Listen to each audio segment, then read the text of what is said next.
Hello students, how are you.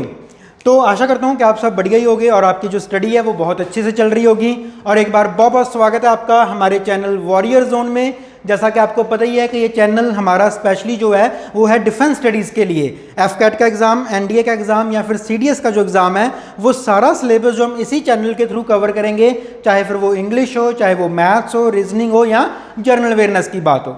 तो मेरा नाम है जगजीवन और चलिए स्टार्ट करते हैं हमारा आज का इंग्लिश का लेक्चर। ये हमारा 7th लेक्चर होने जा रहा है आज। और सबसे पहले जैसे कि हम रूटीन वाइज स्टार्ट करते हैं वोकैबुलरी से। आप सभी बच्चों को जो हमारे साथ रेगुलर जुड़े हैं उनको पता है कि हम डेली पहले वोकैबुलरी करते हैं, क्योंकि vocabulary is one of the most important part of a person's personality. ये सिर्फ बात इंग्लिश की नहीं है कि हमें इंग्लिश के लिए वोकैबुलरी चाहिए, हमें कॉम्पिटिटिव एग्जाम क्लियर करने के लिए वोकैबुलरी चाहिए।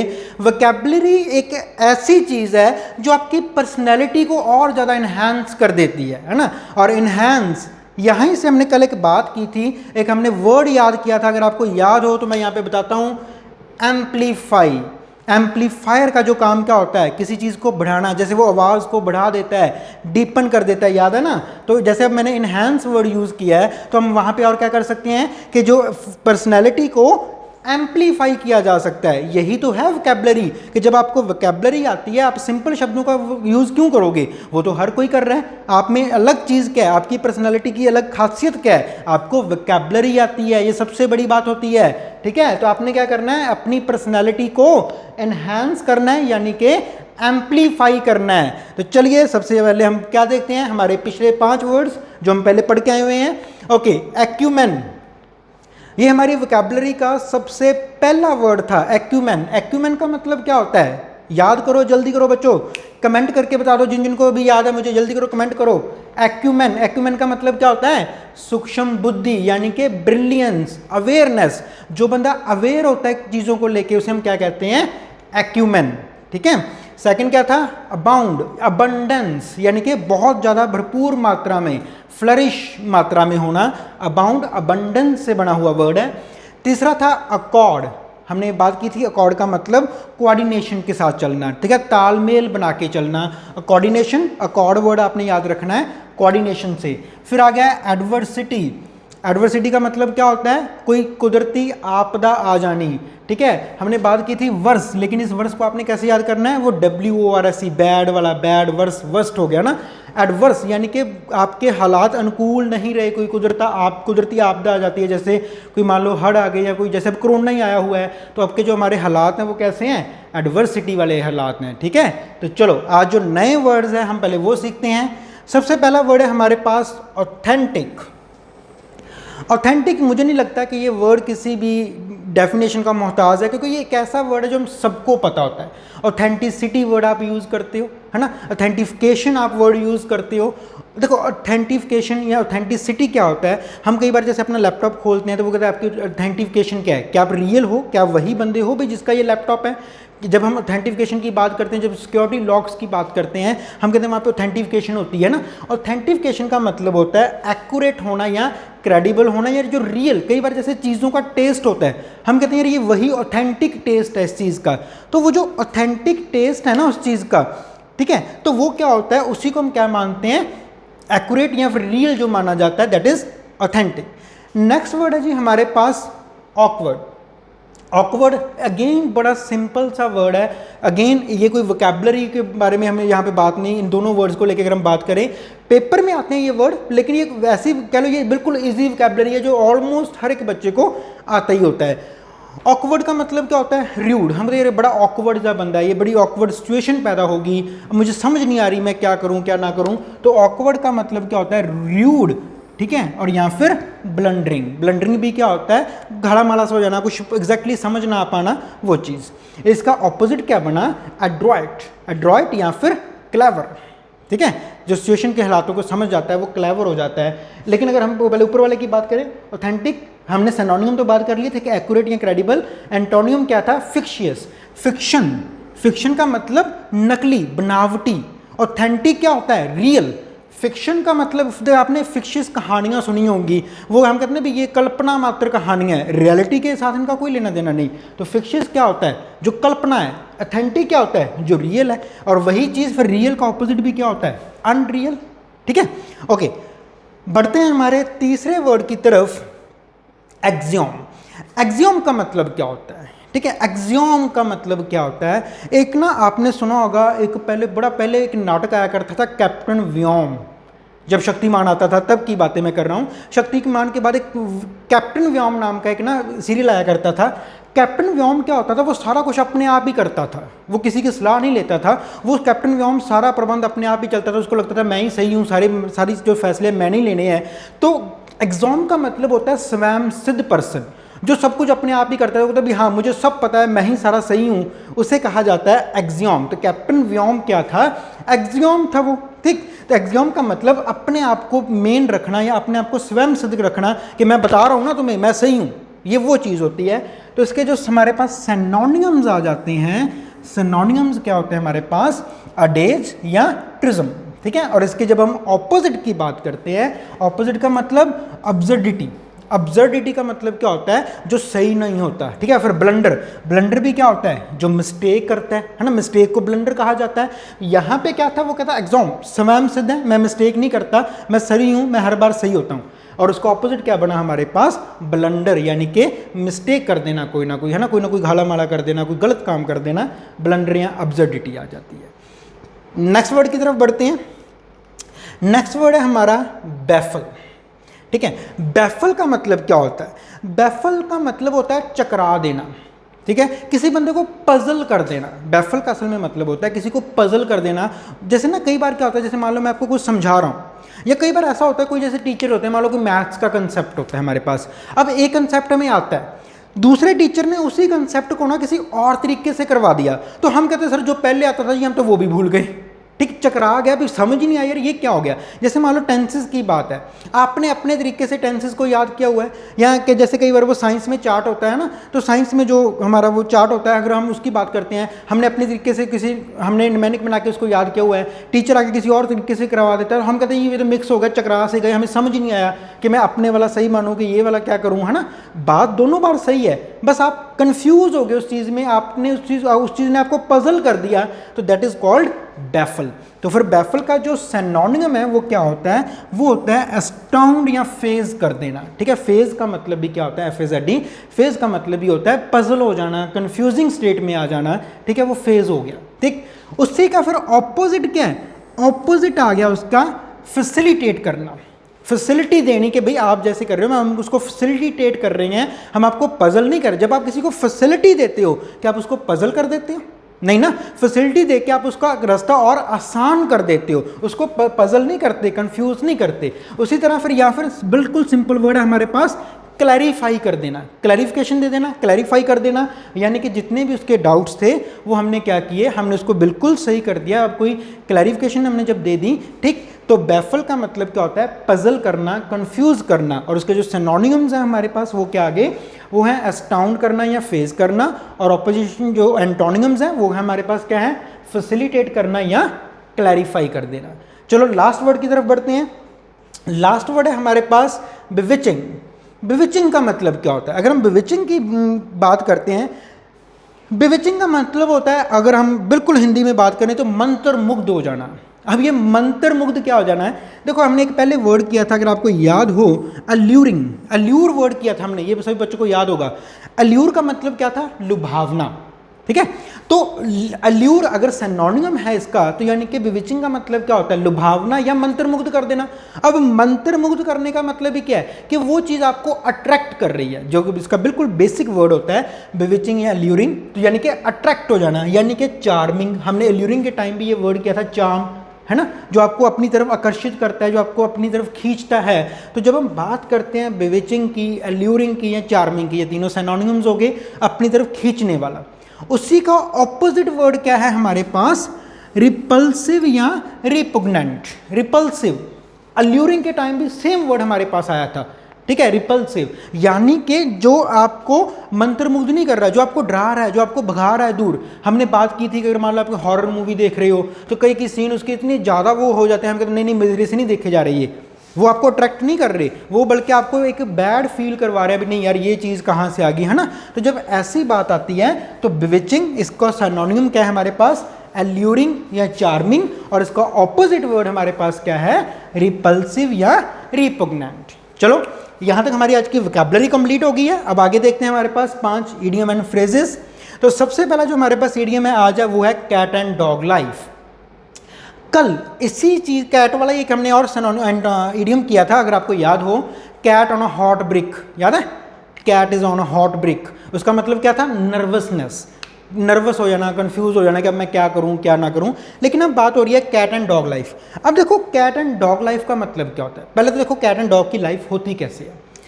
वैसे तो आजकल हम यूट्यूब पे बहुत सारी वीडियोस देख रहे हैं, यहाँ पे कैट एंड डॉग जो बड़े अच्छे से प्यार से रहते हैं, दोनों मिलके रहते हैं। लेकिन अगर हम टॉम एंड जेरी वाली बात करते हैं ना, तो वहाँ पे क्या है, वो टॉम एंड जेरी, उसके बाद फिर उसके बाद एक उनका बड़ा डॉग भी होता है उसके पास, है ना, जो हमेशा टॉम को रखता है, डरा के रखता है। कैट एंड डॉग लाइफ असल में क्या होती है, झगड़े वाली लाइफ। कैट और डॉग हमें पता है कि ये दोनों आपस में दुश्मन माने जाते हैं ना, दोनों एक दूसरे से लड़ते रहते हैं। तो कैट एंड डॉग लाइफ का मतलब होता है जब जो a life full of quarrel, वो लाइफ जो मसलों से भरी पड़ी है, जो लड़ाइयों से भरी पड़ी है, उसे कहा जाता है यार मेरी लाइफ तो ना कैट एंड डॉग लाइफ हो चुकी है। 24 घंटे कोई ना कोई लड़ाई हो जाती है, कुछ ना कुछ है ना, कोई झगड़ा पैदा हो जाता है, कुछ ये हो जाता है। तो कैट एंड डॉग लाइफ यानी कि फुल ऑफ क्वारलिंग जो लाइफ होती है, that is cat and dog life. Next आ गया cock and bull story. Cock and bull story क्या होता है, देखो ये असल में कोई स्टोरी होती ही नहीं है। ये हम जब हिंदी में बात करते हैं ना कि बिना सर पैर के बात कर दी उसने, ले बना ये कौन सी बात हुई, ये तो बिना सर पैर के बात है, हम कैसे विश्वास कर लें।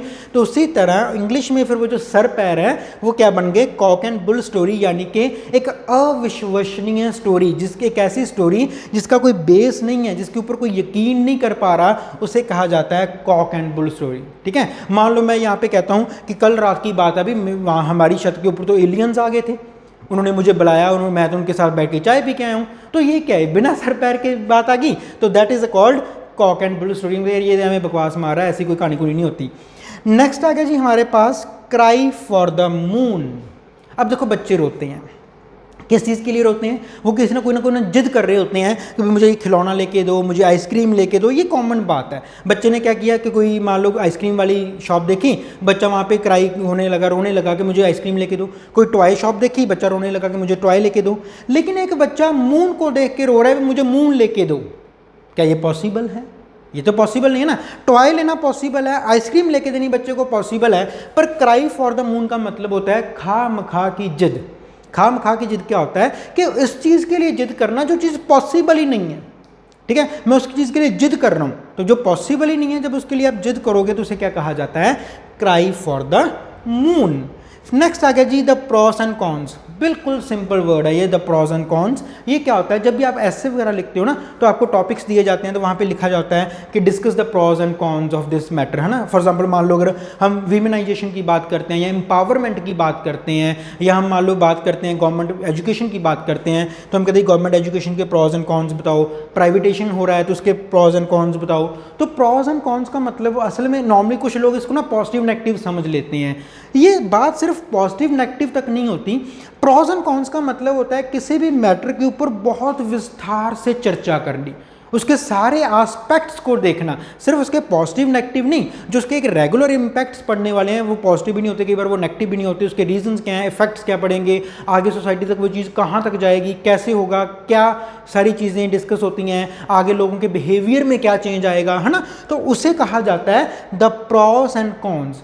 किसी मैटर को ऑल ओवर एस्पेक्ट से देखना, उसके सारे एस्पेक्ट्स को डिस्कस करना is called pros and cons. The last word we have be in a tight corner. तो नाम से ही जैसे आपको पता चल रहा है, B in a tight corner, यानी कि being in a difficult situation. ठीक है, एक डिफिकल्ट सिचुएशन में फंस जाना, एक कंफ्यूजिंग स्टेट में आ जाना, उसे क्या कहा जाता है, B in a tight corner. Clear है जी यहाँ तक बात। चलो एक बार हम दोबारा एक बार गो थ्रू हो जाते हैं। पहला वर्ड था हमारे पास ऑथेंटिक। ऑथेंटिक का मतलब क्या होता है, रियल, ऑथेंटिसिटी वाला, ऑथेंटिफिकेशन वाला। फिर आ गया ऑकवर्ड, तो बड़ा कॉमन सा वर्ड है, आप सबको पता ही होगा ऑकवर्ड का मीनिंग, तो बताने की मुझे नहीं लगता कि आपको जरूरत है। नेक्स्ट है एग्जॉम। आपने कहाँ से याद रखना है, कैप्टन व्योम। कैप्टन व्योम सारे काम खुद करता है, तो कैप्टन व्योम कौन हुआ, एग्जाम। जिन बच्चों ने कैप्टन व्योम नहीं ना देखा, एक बार यूट्यूब पे जाके जरूर देखो कैप्टन व्योम, आपको पता चल जाएगा, ये वर्ड कभी नहीं भूलेगा फिर। नेक्स्ट आ गया बैफल। बैफल का मतलब क्या होता है? चकरा देना, कंफ्यूज कर देना, पजल कर देना। और लास्ट वर्ड हमारे पास क्या था? बिविचिंग, यानी कि अल्यूरिंग, लुभावना, मंत्र मुग्ध करने वाला। जैसे कई बार कोई म्यूजिक होता है, हम कहते हैं यार ये म्यूजिक ने मुझे मंत्र मुग्ध कर दिया, बिविचिंग कर दिया, ठीक है। ओके, नेक्स्ट हमारे पास इडियम्स हैं।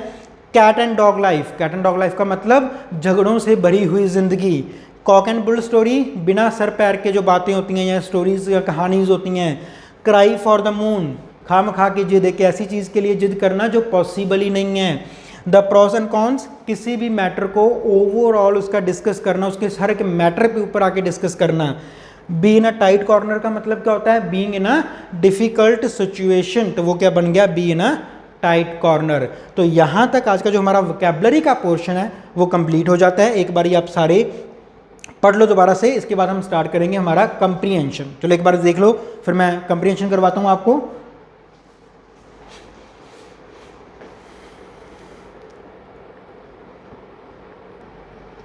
ओके, तो अब हम बात करने जा रहे हैं हमारे कॉम्प्रीहेंशन की।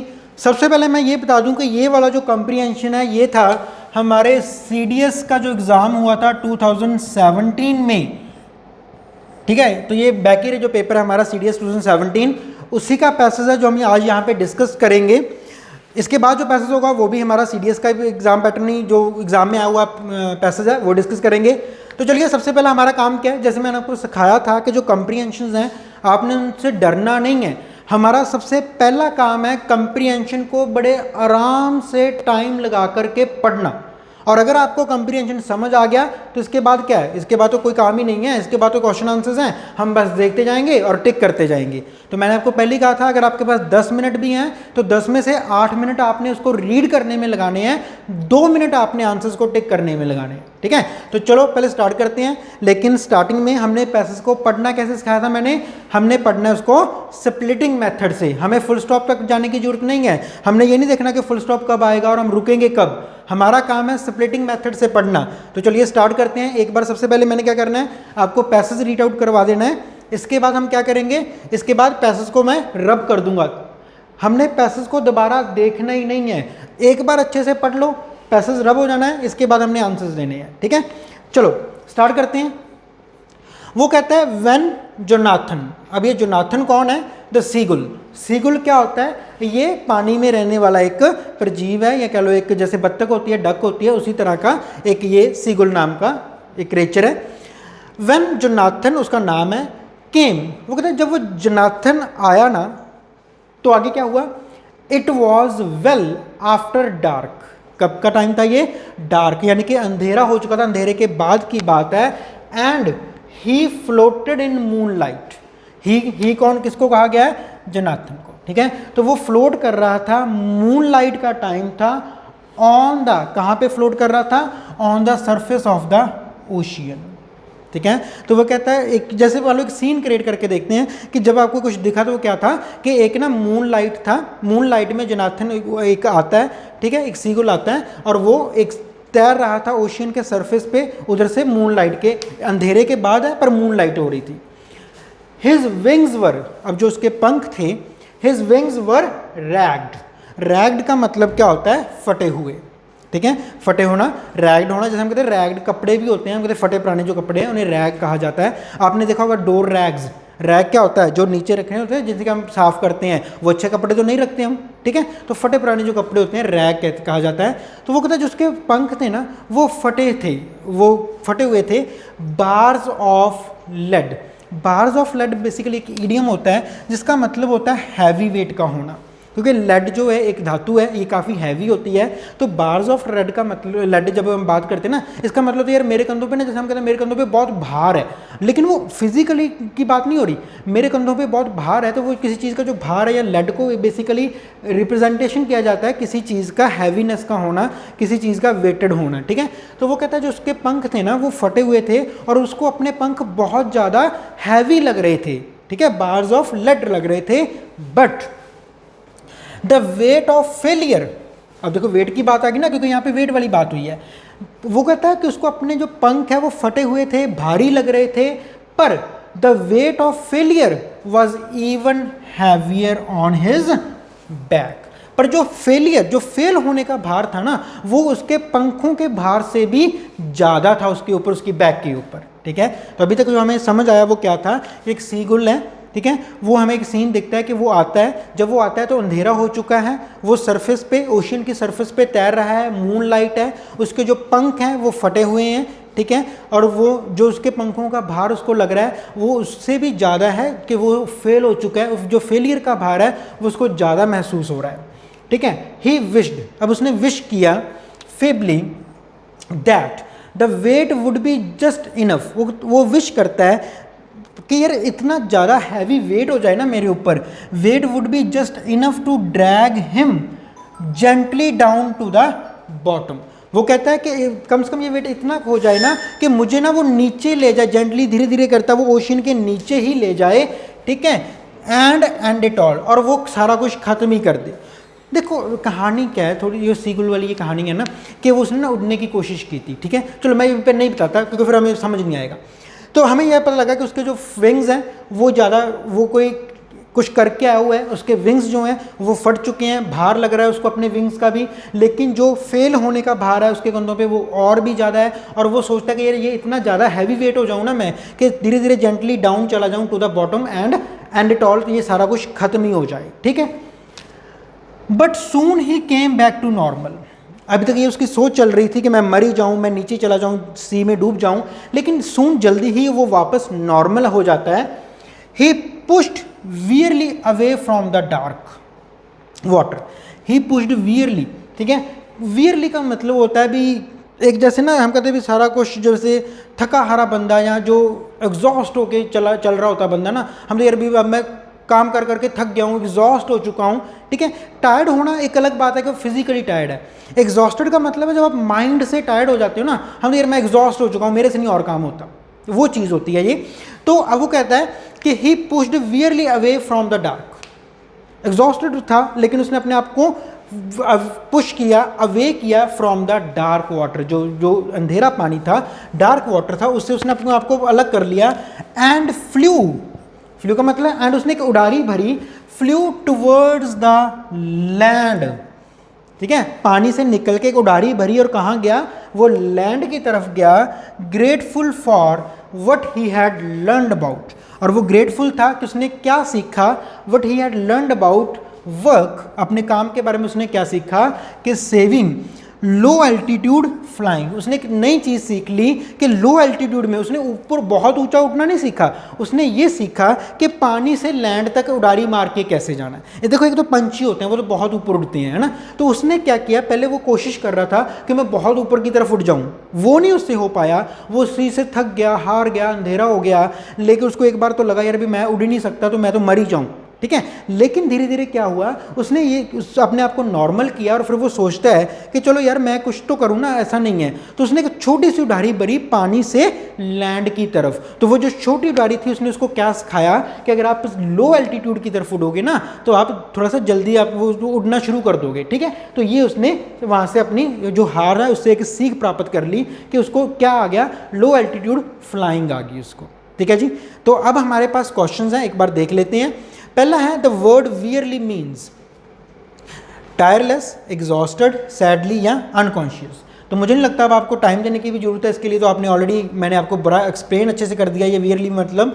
The word verily means tireless. देखो टायर्ड तो हो सकता था, टायर्डलेस तो नहीं हो सकता, है ना, तो ये तो गलत हो गया। अच्छा एग्जॉस्टेड, हाँ ये तो हमें पता ही है। सैडली नहीं, सैडली भी नहीं हो सकता, अनकॉन्शियस भी नहीं हो सकता। ठीक है, अनकॉन्शियस नहीं होता।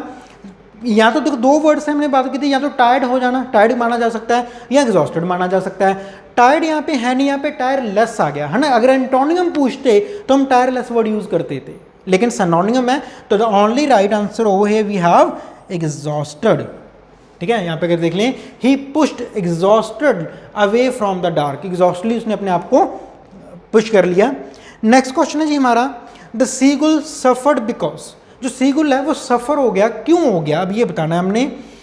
Suffered because he had tried to do something that other seagulls had not done, उसने कैसी चीज़ ट्राई करने के बारे में सोचा था वो सफ़र क्यों था, उसके जैसे वो हम कहते पंख वगैरह हैं, वो उसके हमने यहाँ पे देखा कि his wings were ragged. Ragged क्यों, वो सफ़र कर रहा है यानी कि, है ना, तो क्यों, क्योंकि उसने एक ऐसी चीज़ करने की कोशिश की जो बाकियों ने नहीं की। या फिर probably he had been attacked by a stronger bird, इसलिए वो था। या फिर probably he had been attacked by some strange creature, strong creature in the sea, maybe इसकी वजह से। या फिर he had swooned and fallen into the water, सून हो गया था और वो फॉल इन कर गया था वाटर में। तो आपने चारों में से आंसर बताना है क्या आएगा। तो आपके पास 1 मिनट है, आपने जल्दी से इसमें कमेंट कर देना है। 1 मिनट भी नहीं है, तब तक मैं बस दूसरा आपको क्वेश्चन लेके आता हूँ, जो इसके बाकी रिमेनिंग क्वेश्चंस हैं, तब तक आपने इसका आंसर सोच के रखना है। जल्दी करो, मुझे इसका आंसर बताओ। आपने ऑप्शंस को जल्दी जल्दी कमेंट कर देना है, ए है, बी है, सी है या फिर डी है। तो तब तक आप आंसर बताओ, मैं आपको लिए नेक्स्ट क्वेश्चन लेके आता हूँ।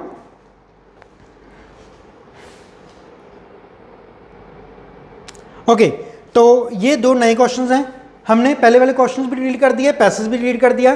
क्वेश्चन के अगर मैं आपको थोड़ा बहुत डिस्कस करवा देता हूँ क्या था, जो कमेंट आए हैं हमारे पास बहुत सारे कमेंट्स में, ठीक है। तो पहला था, उसमें जो ऑप्शन थे हमने बात की थी कि वो जो सीगुल है वो सफ़र क्यों कर रहा था।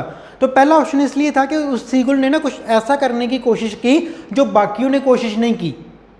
This is the right answer. पहला ही ऑप्शन जो है हमारे पास वो राइट है। सेकंड में उन्होंने बात की थी कि मे बी कोई हैवी क्रिएचर था, है ना, कोई हैवी बर्ड था, उसने उसके ऊपर हमला कर दिया। सेकंड था कोई और ज़्यादा स्ट्रॉन्ग क्रिएचर था, उसने हमला कर दिया। ये दोनों तो गलत थे। जो लास्ट ऑप्शन था हमारे पास वो था he had swooned and fallen into water. तो फॉलन इनटू वाटर वाली बात भी नहीं थी। The only A option is right option के वो इसलिए सफ़र कर रहा था कि उसने एक हिम्मत करके दिखाई थी जो बाकी सीगुल नहीं कर पाते थे। उड़ने की कोशिश कर रहा था जो बाकी सीगुल नहीं करते, तो उसने वो चीज़ करनी चाहिए, ठीक है। ओके, नेक्स्ट अब हमारे पास क्वेश्चंस हैं। पैसेज हमने समझा हुआ है, हमें समझ आ चुका है, हमने उस पैसेज के लिए दोबारा से नहीं देखना, ठीक।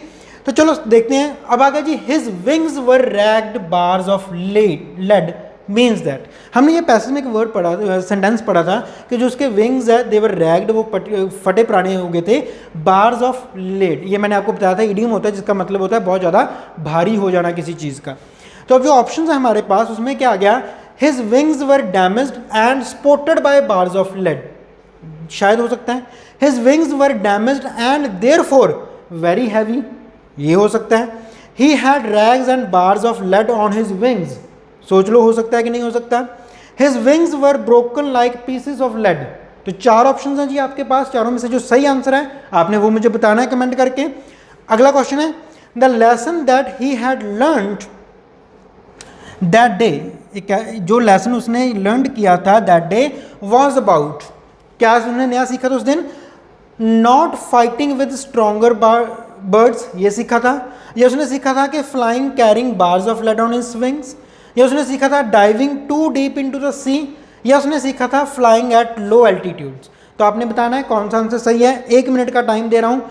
पैसेज आपके माइंड में ऑलरेडी चल रहा होना चाहिए, पैसेज देख के आंसर नहीं देना हमने, क्योंकि हमने पैसेज को बहुत अच्छे से पढ़ा है, तो मुझे नहीं लगता कि पैसेज को दोबारा देखने की जरूरत है। अब आपने बस थोड़ा सा माइंड लगाना है, क्वेश्चन देखना है, आंसर देखना है, ऑप्शन देखने हैं, और आपने एक राइट आंसर मुझे कमेंट करके बता देना है। With in a single 1 minute आपने मुझे इसके आंसर्स बताने हैं। जल्दी करो, कमेंट करो।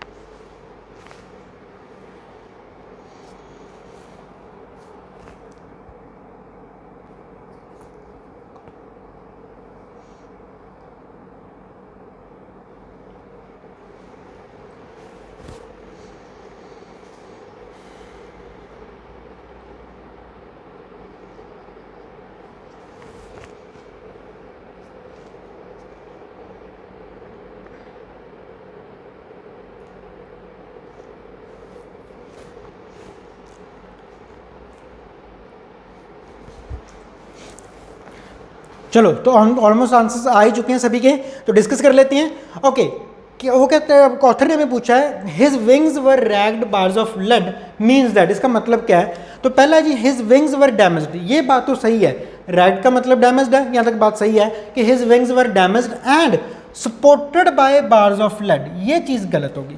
पहला हाफ हमारा सही चल रहा था कि उसके डैमेज थे पर सपोर्ट थोड़ी ना मिल रही थी उसको, ये तो गलत हो गया।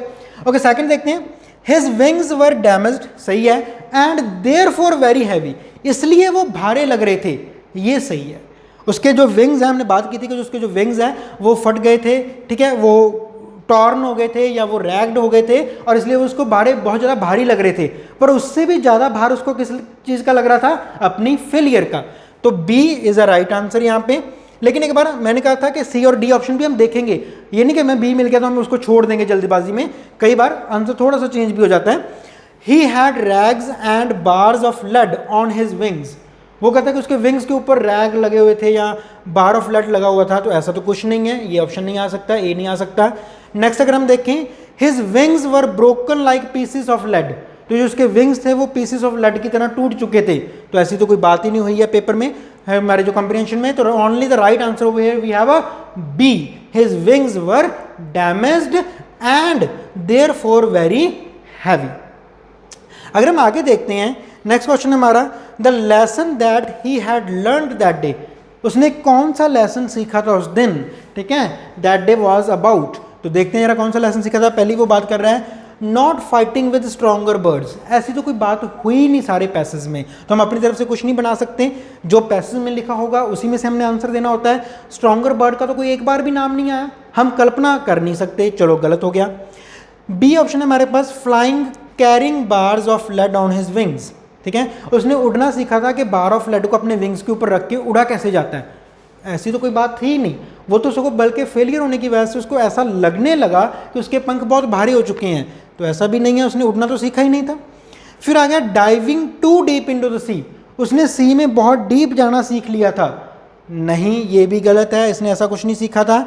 फ्लाइंग एट लो एल्टीट्यूड, ये है राइट आंसर, जो बिल्कुल लास्ट लाइन में हमने देखा था कि उसने उस दिन क्या सीखा था, flying at a low altitude is a right answer. तो यहाँ तक हमारा ये वाला कॉम्प्रीहेंशन कंप्लीट हो जाता है। हमने 4 क्वेश्चंस किए लास्ट टाइम।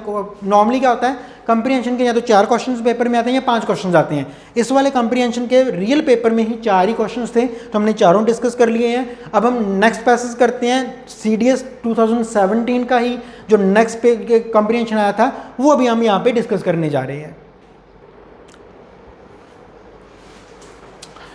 ओके जी, तो अब हम बात करने जा रहे हैं हमारे आज के सेकंड पैसेज की। अगेन ये सेकंड पैसेज मैंने आपको पहले ही बताया था कि प्रीवियस पेपर ये हमारा CDS का 2017 का, उसी में से हमने ये पैसेज लिया है। तो चलिए सबसे पहले हमारा काम क्या है, पैसेज को रीड आउट करना। कंप्रीहेंशन पैसेज का सबसे पहला स्टेप क्या है, पैसेज को अच्छे से रीड आउट करना। क्वेश्चन आंसर तो बड़ी आराम की बात है। तो चलो हम पहले स्टार्ट करते हैं फिर पैसेज को। वो कह रहा है कि I was abruptly awakened. Abrupt का मतलब क्या होता है, एकदम से, है ना। एक अब्रप्ट का ऑपोजिट क्या होता है, स्मूथ वे से। अब्रप्ट का मतलब है एकदम से हड़बड़ा के उठना। तो बोला I was abruptly awakened, awake यानी कि जाग जाना। वो तो मैं एकदम से उठा बाय अ नॉइसी स्कफल। नॉइसी स्कल्फ का मतलब है जैसे मतलब बाहर से शोर शराबे की आवाज़ें आती रहती हैं, तो वो कहता है कि मैं ना एकदम से उठ गया जब मुझे क्या सुनाई दिया है, कुछ नॉइज स्कफल सुनाई दी। द सन, जो सूरज था उस समय, a mere fringe over the horizon, थोड़ा सा ही बस वो निकला था अभी। जो सन है वो पूरी सवेर नहीं हुई थी। सन अ मेयर फ्रिंज यानी कि हम कहते हैं थोड़ा सा बस झांक रहा था over the horizon.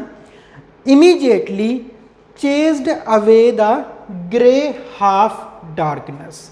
Immediately chased away, ठीक है, कि बस अभी क्या हो रहा था कि सूरज थोड़ा सा हॉरिजन के ऊपर ही आया था, तो जो डार्कनेस था वो बिल्कुल ब्लैक से थोड़ा सा ग्रे हो गया था। यानी कि अभी पूरा सूरज नहीं हुआ था, पूरा दिन नहीं चढ़ा था, बस डार्कनेस थोड़ी थोड़ी सी, जैसे ना सुबह का अर्ली टाइम मॉर्निंग का टाइम होता है तो हमें थोड़ा बहुत दिखना लग जाता है, पर प्रॉपर अभी सूरज नहीं निकला था, उस बात चीज़ की बात हो रही है। Immediately chased away the grey half darkness. I was too sleepy, वो तो मैं इतना ज़्यादा स्लीपी था, नींद में था, to notice what was happening, कि चल क्या रहा है मुझे ये भी पता नहीं चल रहा था। I was too sleepy to notice what is happening. Yuri, अब ये किसी का नाम है, हमें नहीं पता क्या है, पर है कोई नाम।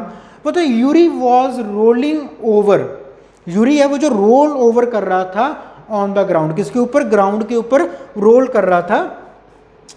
आई रैन अप टू हिम, मतलब मैं उसके पास गया, I ran up to him, but was struck dumb. Struck dumb का मतलब होता है कि देख के हैरान ही रह जाना, डम्ब का मतलब होता है शॉक्ड हो जाना, एकदम से पता लग रहा है ये क्या हो गया, ठीक। वो तो अब बात ये चल रही है, राइटर यहाँ पे कह रहा है कि मैं ना, मुझे कोई नॉइस सुनाई दी, है ना, नॉइसी स्कल्फ कुछ शोर शराबे की आवाज़ें सुनाई दी। तो मैं एकदम से उठा, तब वो उसने थोड़ा सा माहौल बता रहा है कि सूरज अभी हॉरिजन के ऊपर ही आया था, अभी पूरी डार्कनेस भी नहीं थी, थोड़ा सा डार्कनेस जो है ब्लैक, थोड़ा सा कलर ग्रे में चेंज हो रहा था जैसे जैसे सूरज आ रहा था। तो मतलब मैं इतना ज़्यादा स्लीपी था कि मुझे तो कुछ पता ही नहीं चल रहा था, कुछ मैं नोटिस ही नहीं कर पा रहा था कि चल क्या रहा है। मैंने देखा कि जो यूरी है ना वो रोल, बेसिक मैं बता दूँ यूरी यहाँ पे एक डॉग का नाम है, तो जो यूरी है वो रोल ओवर कर रहा था ग्राउंड के ऊपर। तो राइटर कहता है कि जब मैं उसकी तरफ भागा ना तो मैं तो उसका डम्ब रह गया। डम्ब का मतलब कि मैं तो शॉक ही रह गया देखकर। क्या देखकर? Dumb. With his right hand he was hold from its jaws. ठीक है, कि उसने ना अपने राइट हैंड से किसी को उसके जॉ से, जुबाड़े से पकड़ा हुआ था। ठीक है, ज़ूरी ने क्या किया था, अपने राइट हैंड से इट्स जॉज, इट्स यहाँ पे किसी क्रिएचर के लिए या किसी कह लो जानवर के लिए यूज़ हुआ है, तो उसने इसको जुबाड़े से पकड़ा हुआ था। The battle was over. अब कहता जो लड़ाई थी वो ओवर हो चुकी थी। The battle was over in a few minutes. कुछ ही मिनटों में वो जो सारी बैटल है वो ओवर हो चुकी थी। A hollow hissing and convulsive jerks were then only reminder of a just ended tussle। तो हॉलो हिसिंग, हिसिंग क्या होता है? स्नेक की साउंड। ठीक है, तो अब यहाँ से हमें पता चला हॉलो हिसिंग यानी कि जो उसने पकड़ा था वो क्या था? सांप था। जैसे यूरी मैंने आपको पहले ही बताया कि डॉग का नाम है, तो ये अगर आपको नहीं भी पता तो जैसे जैसे हम चीज़ों को आगे पढ़ते हैं ना तो वो चीज़ें अपने आप क्लियर होती रहती हैं, क्योंकि हमें यहाँ पे हिसिंग से पता चल गया कि ये सांप की बात हो रही है। तो अब क्या हुआ, कहते यूरी ने ना क्या किया, अपने राइट हैंड से सांप को जबड़े से पकड़ा हुआ था। तो the battle was over in a few minutes, कुछ ही मिनटों में ये लड़ाई खत्म होगी। अब बाकी क्या बचा? Hollow hissing and convulsive jerks. Jerks का मतलब होता है जो हमें झटके से लगते हैं, तो वो तो जो झटके से थोड़े बहुत थे या वो हिसिंग की साउंड थी, बस अब वही बाकी बचा था। Jerks were then only reminder of a just ended tussle. Tussle का मतलब क्या होता है? मुकाबलेबाजी। ठीक है, तो वो कहते जो भी ये मुकाबलेबाजी हो रही थी बस उसका एंड क्या था कि यही बचा था। थोड़ी बहुत हिसिंग साउंड आ रही थी या वो थोड़े बहुत झटके झुटके से लग रहे थे। The catcher half open the lid of the box and calmly put the query in. ठीक है, तो वो इस तरह से पीर हो रहा था भी जैसे उसने एक बॉटल खोली हो। ठीक है, हाफ ओपन जो बॉटल है और जो उसने बड़े शांतमय तरीके से box and calmly put the query. Query का मतलब कि जो हम कहते हैं भी क्वेरी आई है इसको सॉल्व करना है, तो ऐसा लग रहा था कि जो उसने बड़े अच्छे तरीके से, बड़े शांतमय तरीके से सारा कुछ अपने आप ही निपटा दिया हो। जैसे हमने क्या, अब सारी कहानी को देख के क्या आइडिया समझ आता है कि राइटर तो सो रहा था, वहाँ पे कोई स्नेक आ गया, उस स्नेक ने क्या हुआ, उसका यूरी के साथ मुकाबला हुआ। राइटर कहता है जब तक मैं वहाँ पे गया मैं तो शौक ही रह गया कि ये चल क्या रहा है, लेकिन कुछ ही टाइम के बाद, कुछ ही मिनटों के बाद ये सारी लड़ाई खत्म होगी और ऐसा प्रतीत हुआ कि जैसे बड़े शांतमय ढंग से कोई चीज़ आई, यूरी ने अपने आप ही उसको नपेट दिया, मेरे तक तो वो चीज़ आने भी नहीं दी। ठीक है, तो चलो अब सबसे पहले हमारा ये क्वेश्चन है, यहाँ पे हम ये डिस्कस करेंगे, इसके बाद रिमेनिंग जो 2 क्वेश्चन हैं वो करेंगे। क्वेश्चन है जी हमारे पास, कहता है when the writer saw Yuri holding the cobra. अब यहाँ पे हमें क्वेश्चन से और भी क्लियर हो गया कि यूरी ने क्या किया था, कोबरा को पकड़ा हुआ था। हिसिंग साउंड से हमें स्नेक का पता चला और यहाँ पे क्वेश्चन में डायरेक्ट ही आ गया कि कोबरा। तो when the writer saw Yuri holding the cobra by the neck, तो जब राइटर ने देखा कि यूरी ने ना कोबरा को नेक से पकड़ा हुआ है, ही वॉज स्ट्रक डम्ब, तो वो स्ट्रक डम्ब रह गया। This means that he was, तो कहता इसका क्या मतलब हुआ, इसका मतलब क्या हुआ, ही वॉज मीन्स दैट, तो ये ऑप्शन है हमारे पास। एक्सट्रीमली डिलाइटेड, वो बड़ा खुश हुआ। वेरी मच हेल्पलेस, बड़ा हेल्पलेस था, या फिर रादर सरप्राइज्ड था। ठीक है, या फिर एब्सोल्युटली शॉक्ड था। तो अभी अभी मैंने आपको इसका मीनिंग बताया है, तो मुझे नहीं लगता कि आपको टाइम देने की भी जरूरत है इसका आंसर देने के लिए। जल्दी करो, कमेंट कर दो कि ABCD में से कौन सा आंसर आने वाला है, तो फिर मैं आपको बता देता हूँ अभी से। तो कमेंट में हमारे जो आंसर्स आ रहे हैं वो क्या है, the right answer is D, absolutely shocked. Surprise नहीं होता, शॉक्ड रह गया। वो कहता कि वो डम स्ट्रक जो होता है, स्ट्रक डम क्या मतलब होता है कि एकदम से हैरान रह जाना, शॉक्ड हो जाना, क्योंकि वैसे भी बात भी शॉक होने वाली थी ना कि कुत्ते ने कोबरा को पकड़ा हुआ था। ठीक है, तो ये राइट आंसर हमारे पास यहाँ पे क्या आ गया, डी। अब जो हम आगे बात करने जा रहे हैं, जो रिमेनिंग 2 क्वेश्चंस हैं, अब पहले की तरह मैंने इस पैसेज को मिटा देना है, अपने पैसेज को अपने माइंड में ही रखना है, और जो रिमेनिंग 2 क्वेश्चंस हैं हम उनका आंसर देंगे। ओके, तो अब हमारे पास 2 जो रिमेनिंग क्वेश्चंस हैं उसी पैराग्राफ के। पहला हमारे पास क्वेश्चन है कि from the passage Yuri appears to be a man who is, वो द पैसेज से ना एक ऐसा अपीयर होता है कि जो यूरी है वो एक मैन की तरह है। और किस तरह के मैन की तरह है? अ man who is calm and courageous, काम का मतलब क्या होता है? शांत और हौसले वाला, करेज वाला। सेकंड है कनिंग एंड क्राफ्टी, कनिंग जैसे लालची को कहा जाता है, थोड़ा सा लालची है, क्राफ्टी भी सेम तरह का वर्ड होता है। तीसरा है फिर नॉइसी एंड डेंजरस, शोर शराबे वाला और डेंजरस तरह का है। और चौथा है एक्टिव एंड जंपी, तो एक्टिव और जंपी है, तो आपने बताना है कि वो किस तरह का जो डॉग है वो एक मैन की तरह अपीयर हो रहा था, पर किस तरह के मैन की तरह अपीयर हो रहा है। नेक्स्ट क्वेश्चन है हमारे पास, with the reference of the passage the following assumptions have been made, मतलब दो फॉलोइंग अजम्पशंस है वो बनाई गई हैं। पहली है the incident took place early in the morning, हमें कुछ इस तरह का लग रहा है कि जो ये सारा घटना हुई है ना वो अर्ली मॉर्निंग की है। सेकंड वो कह रहा है कि यूरी यहाँ पे ये डॉग का नाम, Yuri through the snake away, ठीक है, तो यूरी ने क्या किया? स्नेक को दूर भगा दिया या अवे कर दिया। तो वो कहता है which of these assumptions is या आर करेक्ट। तो अब हमने बात करनी है ओनली वन या फिर ओनली टू या फिर बोथ 1 and 2 या फिर नीदर 1 और नॉर 2। तो पैसेज आपको याद ही होगा, मैंने आपको क्या कहा था कि पैसेज आपने अपने माइंड में रखना है। हमने बार बार वो आदत डालनी नहीं कि हम बार बार दोबारा पैसेज पे जाएं फिर दोबारा आंसर्स ढूंढें। एक बार पैसेज पढ़ लिया, दिमाग में रखो, जितने क्वेश्चंस हैं 3 हैं 4 हैं 5 हैं, सारे एक ही बार में सॉल्व कर दो, ठीक है। तो आपने जल्दी से मुझे इसका आंसर बताना है, जल्दी जल्दी मुझे कमेंट कर दो, आपके पास आधा मिनट है, जल्दी करो, कमेंट करो दोनों के कि फर्स्ट वाले इस वाले क्वेश्चन का आंसर क्या है, सेकंड वाले क्वेश्चन का आंसर क्या है, और कमेंट के बाद फिर हम ये डिस्कस करेंगे।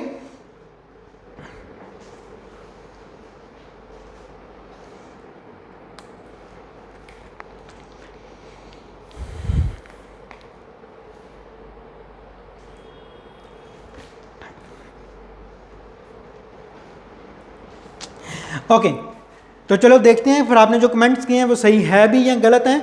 तो पहला है जी, from the passage Yuri appears to be a man who is calm and courageous, पहला ही ऑप्शन हमारा सही है। अगर आपको याद हो हमारे पैसेज की लास्ट लाइन में क्या आया था कि यूरी ने बड़े काम तरीके से उसको अपने आप ही सारी जो टसल थी उसको मका दिया था, तो वो काम था। और करेजियस तो था ही था, क्यों? डॉग ने कोबरा को पकड़ा हुआ था, तो करेज वाली बात तो ये है ही है। लेकिन मैंने क्या कहा था, सिर्फ पहले पे सेटिस्फाई नहीं हो जाना, एक बार दूसरे भी पढ़ लो, कहीं ऐसा ना हो कि उसमें से कुछ निकल आए। तो बी अगर हम देखते हैं कनिंग, क्या यूरी कनिंग था? क्या वो चालाक था? या क्या वो जो कह लो एक कनिंग तरह के जो कनिंग लोग होते हैं क्या उसकी जैसा था? नहीं, वैसा तो नहीं था। अच्छा, क्या वो नॉइसी और डेंजरस था? यूरी तो कोई डेंजरस नहीं था, ना ही वो नॉइसी था। एक्टिव एंड जंपी था, तो एक्टिव या जंपी की तो कोई बात ही नहीं हुई यहाँ पे, कोई जंप कर रहा था या कुछ और कर रहा था। तो सिंपल सी बात है, पहले ही हमारा आंसर है काम एंड करेजियस। अगली बात है, दो जंक्शंस है हमारे पास। पहली जंक्शन ये है कि ये जो सारा सीन है अर्ली मॉर्निंग का है। दूसरी ये है कि यूरी ने ना स्नेक को थ्रू अवे कर दिया, कहीं दूर फेंक दिया। तो पहली जंक्शन तो हमें पता चलती है कि सही है। कैसे सही है? हमने वहाँ पे स्टार्टिंग में ही बात क्या की थी, हमें जो राइटर ये कह रहा था कि मैं तो अपने कमरे में सो रहा था, अभी जो सूरज है वो थोड़ा सा हॉरिजन से ऊपर आया था और जो डार्कनेस है वो ग्रे में चेंज होने लगी थी। तो ये अगर डार्कनेस ग्रे में चेंज होने लगी थी यानी कि अर्ली मॉर्निंग का टाइम है, तो ये बात तो सही है कि incident took place early in the morning. अच्छा, जब सेकंड बात है कि Yuri through the snake away, इसकी तो कहीं पे भी बात नहीं की गई है, ठीक है। हमें ये पता है कि लड़ाई हुई है, उसने उसको नेक से पकड़ा था लेकिन उसको दूर फेंक दिया, ऐसी तो कहीं पे कोई पैसेज में कोई बात ही नहीं हुई है। तो यानी कि ओनली जो 1 ऑप्शन है ये तो सही है लेकिन सेकंड गलत है। तो अब हमारा आंसर क्या आएगा फिर? ओनली 1, ओनली 2, बोथ या नीदर। तो right answer is a, 1 only is a right answer. तो यहाँ तक हमारे जो दोनों पैसेजेस हैं ये ख़त्म हो जाते हैं। और अभी तक जिन्होंने हमारा चैनल वॉरियर जोन सब्सक्राइब नहीं किया हुआ है, हम उनसे रिक्वेस्ट करते हैं कि वो जल्दी से जल्दी वॉरियर जोन को सब्सक्राइब कर लो। और साथ ही अगर आपको ये वीडियो अच्छी लगती है तो प्लीज़ लाइक का बटन भी जरूर हिट करना, क्योंकि इससे हमें पता चलता रहता है कि whatever the efforts we are doing for you is worth और नॉट, है ना। तो ताकि हमें भी और थोड़ी सी और भी प्रोत्साहन मिलता रहे कि हाँ हम अच्छा काम कर रहे हैं, हमारे काम को लाइक किया जा रहा है और हम आगे आपके लिए और भी ऐसी वीडियोज़ बनाते रहें। कई बार पता क्या होता है, मोटिवेशन के लिए हमें कुछ चीज़ चाहिए होती हैं, तो अगर आप मोटिवेशन नहीं दोगे तो कहीं ना कहीं हम भी डीले पड़ जाएंगे भी, और कोई देखता तो नहीं है लेकिन ना, तो वो ये ऐसी चीज़ हो जाएगी। So thank you very much, that's all for today. मिलते हैं कल आपसे।